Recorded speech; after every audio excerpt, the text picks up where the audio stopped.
Hi YouTube family, welcome to the Upcycle Design Lab. If you're new here, my name's Cindy and I craft using recycled and repurposed materials to give you ideas on ways to make and create more economically and ecologically. And today I have 3 new garden projects to share with you.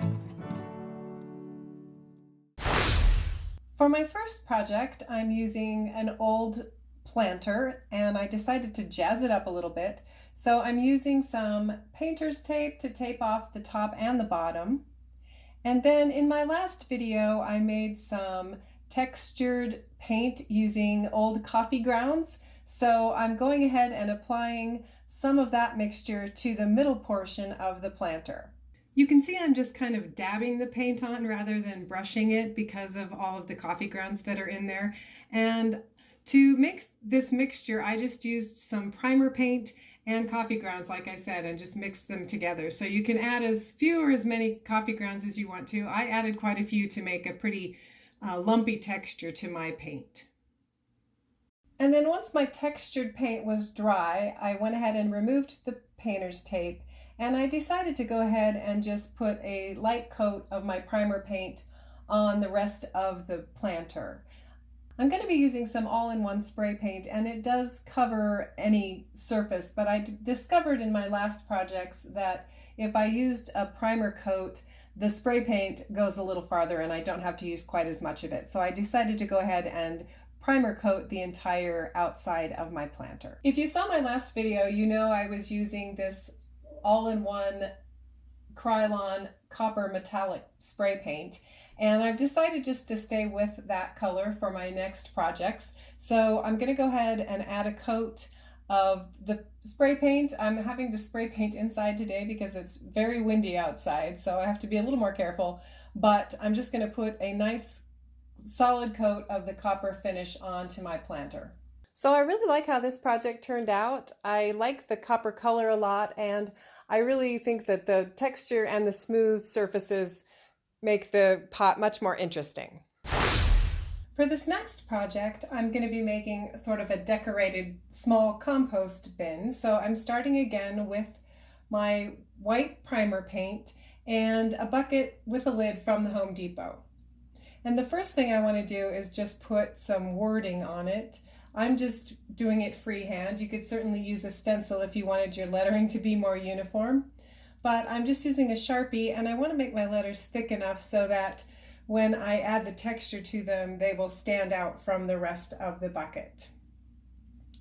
So once I have my wording on there, I'm using my hot glue gun to add some glue to make the letters three-dimensional.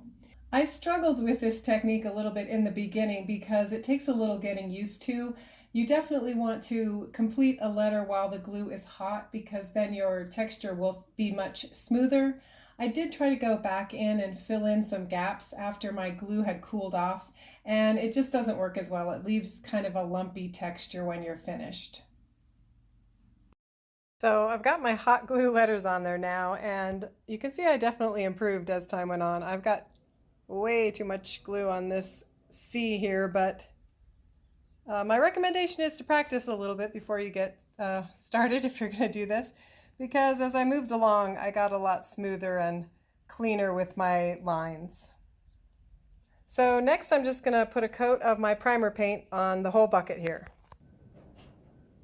So I've got 2 coats of primer paint on my compost bucket and lid, and I'm going to add my copper spray paint now.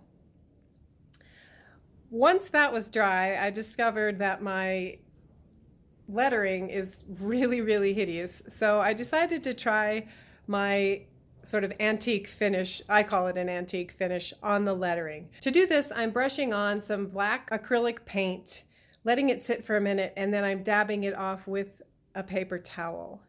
I'll probably put a little bit of sealer on here, polyacrylic or something, because obviously the acrylic paint is not made for the outdoors, but I did want to add a little pop to the lettering and hopefully kind of hide some of that marbly look that I ended up with because I didn't get the glue smooth. Also, as an afterthought, I had these funny little pear-shaped metal things. I don't even know what they were. They might have been candle toppers, or I don't know, but I decided to just throw one on top of my compost bin for sort of a handle for the lid. So I spray painted that copper as well and used the hot glue to attach it to the top of the bucket lid. I don't normally use hot glue for outdoor projects, but I recently did a review of several different hot glues, and if you're interested in that, I will put a link in the description box of this video. But I did discover that the Gorilla hot glue sticks do stand up pretty well to heat. I didn't test them against freezing temperatures, but I did test them against a very high temperature. And the packaging says that it does withstand seasonal swings, so it should react the best of any hot glue that I'm aware of to the hot and cold temperatures. I have to say this project turned out a little bit weird, but I think it looks better than the plain orange bucket. For this last project, I went scrounging around in my shed and I found this old piece of rebar. Several months ago, I tore apart an old box springs, and so I had several of the springs left from that project as well.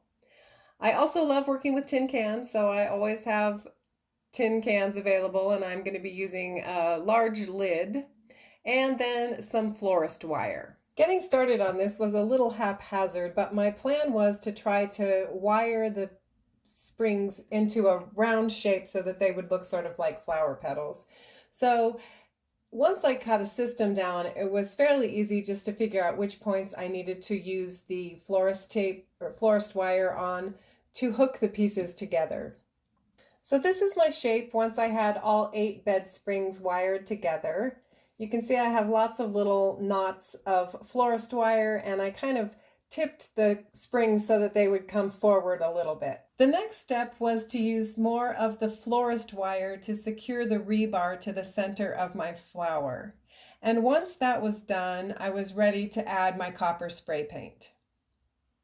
The lid I'm using has been removed with a safety can opener, and I've talked a lot about safety can openers versus regular can openers in other videos. But basically, a safety can opener will leave a rounded lip on the lid of the can instead of a sharp edge. So I want to go ahead and drill a hole in the middle of my can lid, and I'm using a center punch to mark the hole, and then my cordless drill to drill a hole in the center of the can. To attach the can lid to my flower, I'm actually using 3 fairly long pieces of bronze jewelry wire, and I'm wrapping them around the rebar and then putting all the end pieces through the hole that I made in my can lid. And to secure the lid in place, I'm winding up the ends of each of the wires and sort of spreading them out to look a little bit more like the center of a flower. To roll the jewelry wire, I'm starting with some round nose jewelry pliers to get the coil started, and then I'm using needle nose pliers to continue coiling until the coil is big enough to roll by hand.